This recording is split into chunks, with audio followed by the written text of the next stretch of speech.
નમસ્કાર દર્શક મિત્રો, ખબર છે .com પરથી હું દ્રષ્ટિ આપ સૌનું સ્વાગત કરું છું.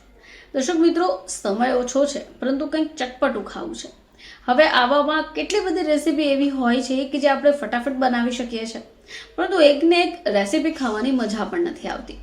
તો હવે આને માટે તમારે અલગ પ્રકારની રેસીપીની પણ શીખવી પડશે. આજે અમે તમારા માટે આવી જ એક અલગ પ્રકારની રેસીપી લઈને આવ્યા છે જે સરળતાથી પણ બની જશે. તો અમે વાત કરીએ છીએ બેસનની ઇડલીની. તમે બરાબર સાંભળ્યું, ઇડલી તો તમે ખાધી જ હશે, પરંતુ શું તમે બેસનની ઇડલી ટ્રાય કરી છે?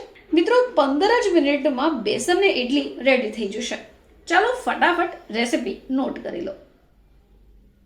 તો સવારમાં હેલ્ધી નાસ્તો બનાવવાનો સમય નથી હોતો. હવે નાસ્તો હેલ્ધી પણ જોઈએ, સમય પર પણ જોઈએ, તો આ રેસીપી તમારા માટે બેસ્ટ છે.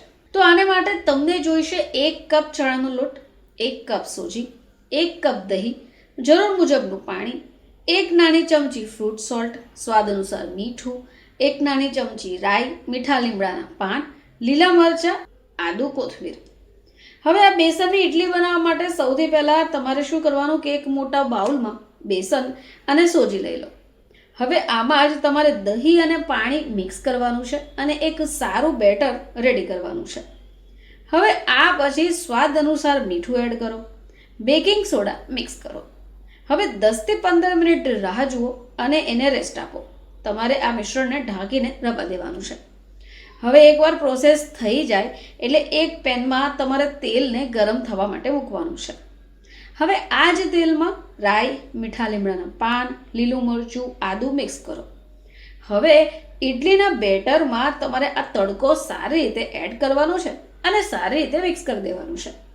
હવે ઇડલીનું કુકર લઈ લો, એમાં પ્લેટ રાખી દો.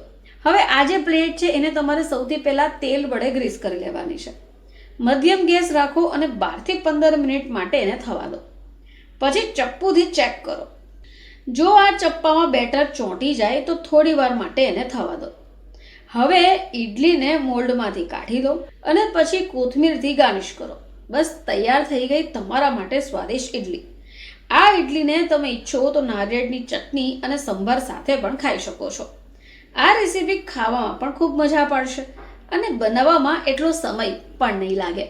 ફરીથી તમારી સમક્ષ હાજર થઈશું. ત્યાં સુધી જોતા રહેજો ખબર છે .com.